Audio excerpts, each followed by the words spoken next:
नमस्कार दोस्तों। आज की कहानी एक मिस्टीरियस हॉरर स्टोरी है।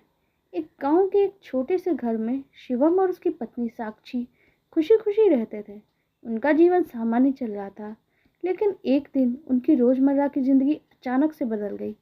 शिवम को नौकरी के कारण एक नए शहर में शिफ्ट होने का मौका मिलता है और वो दोनों अपने जीवन की नई शुरुआत के लिए एक नए घर का चुनाव करते हैं, ये जाने बगैर कि वो गांव कैसा है, वो घर कैसा है। वो गांव के इलाके में नहीं था, वो गांव के बाहरी हिस्से में था, लेकिन वहाँ बहुत शांति, प्राकृतिक सुंदरता भी बहुत थी। पहले ही दिन जब उन दोनों ने घर देखा, वो बहुत ही खुश हो गए। लेकिन जब घर के अंदर प्रवेश किया तो साक्षी को बहुत ही अजीब महसूस होने लगा, क्योंकि घर का वातावरण कुछ भारी भारी सा था और दीवारों पे हल्के हल्के काले रंग के धब्बे बने हुए थे। वो धब्बे बहुत ही डरावने लग रहे थे। शिवम ने साक्षी को दिलासा दिया, ये घर पुराना है, कुछ निशानियां बन जाती हैं समय के साथ। साक्षी ने भी सोचा, हाँ वो शायद ज़्यादा मैं सोच रही हूँ, लेकिन फिर भी घर में बहुत अजीब महसूस हो रहा था और साक्षी को घबराहट भी हो रही थी। उसी रात जब वो लोग सोने जा रहे थे तो अंदर से बहुत ही अजीब अजीब आवाज़ उन्हें सुनाई देने लगी। साक्षी बुरी तरह कांपने लगी। वो शिवम के पास गई और बोली, क्या तुम्हें ये सारी आवाज़ें सुनाई दे रही हैं? शिवम ने उत्तर दिया, हाँ ये घर बहुत पुराना है, शायद घर का पुराना ढांचा है इसलिए कुछ आवाज़ें आती होंगी। लेकिन साक्षी को इस बात पे यकीन नहीं हो रहा था, क्योंकि ये आवाज़ें लगातार बढ़ती जा रही थी, जैसे घर के अंदर कोई पैदल चल रहा हो। अगले दिन साक्षी घर के पुराने दस्तावेजों को खंगालने के लिए निर्णय लेती है। उसके घर के अंदर वो बहुत छान मारती है, जहाँ पे कुछ उसे किताबें मिलती है बहुत पुरानी सी। लेकिन उस किताबों में उस घर के बारे में कुछ लिखा हुआ था। जो किताब में लिखा था वो साक्षी के लिए दहला देने वाला था, क्योंकि उन किताबों में लिखा गया था इस घर में एक परिवार पहले रहता था।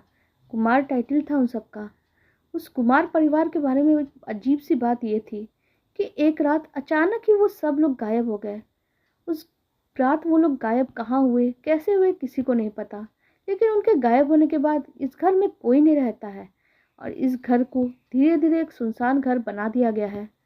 साक्षी ने जब ये बातें पढ़ी तो ये सारी जानकारी उसने शिवम को भी दी। शिवम भी ये सारी बातें जान के चौंक गया, लेकिन वो ये सब कुछ मानने को तैयार नहीं था कि ये किसी भूत प्रेत की कहानी हो सकती है। उसने कहा, ये जरूर कोई अफवाह होगा, कोई ना कोई किताब लिख के यहाँ छोड़ गया होगा। शिवम को साक्षी की किसी बात पे विश्वास नहीं हो रहा था, लेकिन साक्षी जो महसूस कर रही थी वो शिवम भी आज महसूस करने वाला था। रात के समय जब शिवम और साक्षी सोने की कोशिश कर रहे थे, तभी उन्हें बहुत तेज चीख सुनाई पड़ी। साक्षी ये सुन के बहुत बुरी तरह से डर गई और कांपने लगी। शिवम को उसने हिला के जगाया। उठो शिवम, क्या तुमने वो चीख सुनी?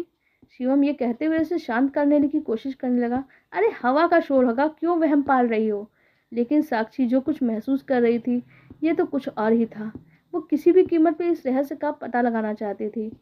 अगले दिन साक्षी ने घर के पिछवाड़े में एक पुरानी खिड़की के पास देखा। साक्षी वहां गई तो वहां देखा एक बहुत ही गहरा गड्ढा था। उस गड्ढे में उसने झांकने की कोशिश की तो देखा वहां कुछ चमकीली चीजें दिखाई दे रही है। वो डरते डरते गड्ढे के पास गई और देखा तो वहां कोई चमकीली चीजें या खजाना नहीं था, बल्कि वही काले धब्बे थे जो दीवारों पे दिखाई दे रहे थे। अचानक साक्षी की नजर एक छोटे से कागज पे पड़ी, जो वहां गड्ढे के पास ही रखा हुआ था। वो कागज बहुत ही पुराना और बिल्कुल सड़ा गला सा लग रहा था। उस कागज को उसने धीरे से उठाया और कोशिश करके खोल लिया। लेकिन उस कागज पे क्या लिखा था?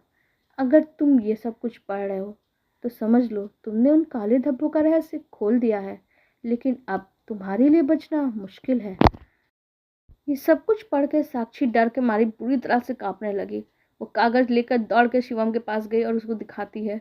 शिवम कागज पढ़ने के बाद बोलता है, ये जरूर किसी की शरारत होगी, लेकिन हम जल्द ही इस घर से बाहर चले जाएंगे, तुम डरो मत। लेकिन साक्षी को यकीन हो चुका था कि इस घर में कुछ बड़ी गड़बड़ है। लेकिन अगले ही दिन शिवम और साक्षी ने निर्णय लिया कि वो इस घर को और गहरे से जांच करेंगे। वो दोनों घर के तहखाने तक चले गए। तहखाने में प्रवेश करते ही उसके तहखाने से बहुत ही भयानक बदबू आ रही थी। उस बदबू को उन दोनों को बर्दाश्त करना नामुमकिन था। उन्हें ऐसा लगा जरूर यहाँ कुछ बुरा हुआ है, शायद कोई जानवर मर गया हो। तहखाने के अंदर बहुत अंधेरा था, इसलिए उन्होंने एक मोमबत्ती जलाई। लेकिन सामने एक पुरानी लकड़ी की तख्ती उन्हें मोमबत्ती की रोशनी में दिखाई दी। लेकिन उस तख्ती पे भी कुछ लिखा था, काले धब्बे की ताकत को समझो वरना तुम अपना सब कुछ खो दोगे।